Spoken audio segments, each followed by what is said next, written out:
Well, hello and welcome to our thought for the day for Friday, the 8th of May.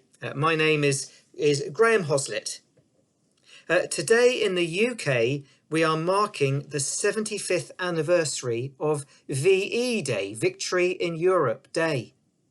Following the surrender of German armed forces to the Allies on the 7th of May 1945 at the supreme headquarters of the Allied Expeditionary Force at Reims in northwestern France, the next day was declared Victory in Europe Day. And there were scenes of celebration and joy in villages, towns, streets and cities throughout the country. So our May Day bank holiday this year was moved from Monday to Friday to allow for local celebrations, but all of which, of course, are having to take place very differently today than they were planned even just a few weeks ago. I've been thinking of some of the speeches made during the war, which bolstered the country's resolve, many of which have passed into our national psyche. Not least the speeches of Winston Churchill. We shall fight them on the beaches, a title given to a speech given by Churchill to the House of Commons on the 4th of June 1940, the second of three speeches given around the period of the Battle of France. The others being, I have nothing to offer but blood, toil, tears and sweat, the speech of the 13th of May, and this was their finest hour speech of the 18th of June. But the significance in that second speech of Churchill's at that time, we shall fight them on the beaches, the significance in that speech of the word we. Any war effort is a united effort. So too the struggle facing every nation around the world just now must be a united effort. And then following the Battle of Britain, when Churchill said, never in the field of human conflict was so much owed by so many to so few. Words true today of those working in the NHS and care sector just now. And then following the Battle of El Alamein, when giving the Prime Minister's speech to the Lord Mayor's banquet at the Mansion House on the 10th of November 1942. Following the recent victory at the Battle of El Alamein, when Churchill said, this is not the end. It is not even the beginning of the end, but it is perhaps the end of the beginning.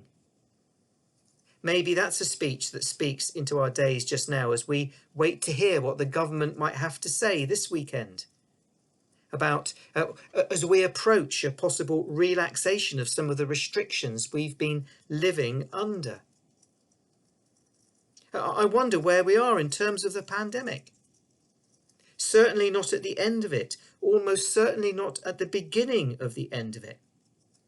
But hopefully we are now past the end of its beginning.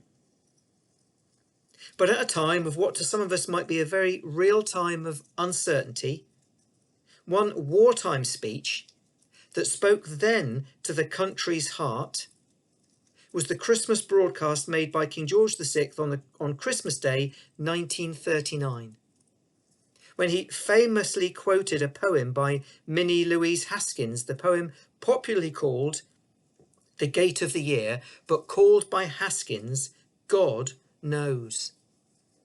It's a poem that was widely acclaimed as inspirational. In fact, the Queen Mother had its words engraved on stone plaques and fixed to the gates of the King George VI Memorial Chapel at Windsor Castle, where the King was buried. And when the Queen Mother was also buried there in 2002, the words of the Gate of the Year were included in a reflection in her funeral order of service. As part of his Christmas speech in 1939 to a country just entering the war, the King read these words. And I said to the man who stood at the gate of the year, give me a light that I may tread safely into the unknown. And he replied, go out into the darkness and put your hand into the hand of God. That shall be to you better than light and safer than a known way. So I went forth, and finding the hand of God, trod gladly into the night. In our psalm today, Psalm 56, David is at war. It seems it was a very personal battle. He was very much on his own, but his struggle was to him a very real one. He describes himself as hotly pursued in verse 1, his foes pressing their attack all day long, slandering him, not giving up for a moment, and his foes numbering not just a few, but many. In verses 5 and 6, all day long they twist my words, they are always plotting to harm me, they conspire, they lurk, they watch my steps, eager to take my life. So he prays to God in verse 7, on no account let them escape. In your anger, O God, bring down the nations. Churchill insisted on unconditional surrender of the Nazi regime. On no account let them escape. In your anger, O God, bring down the nations. Well, in that respect, David felt the whole world was against him. But as such, Psalm 56 reminds us again that we can be and should be real with the Lord. As Suzanne told us yesterday, thinking about Psalm 55 verse 22, cast your cares on the Lord and he will sustain you. We can cast our cares on the Lord in all our grief, anger and pain. He knows, as Minnie Haskins called her poem, and he is big enough to take it.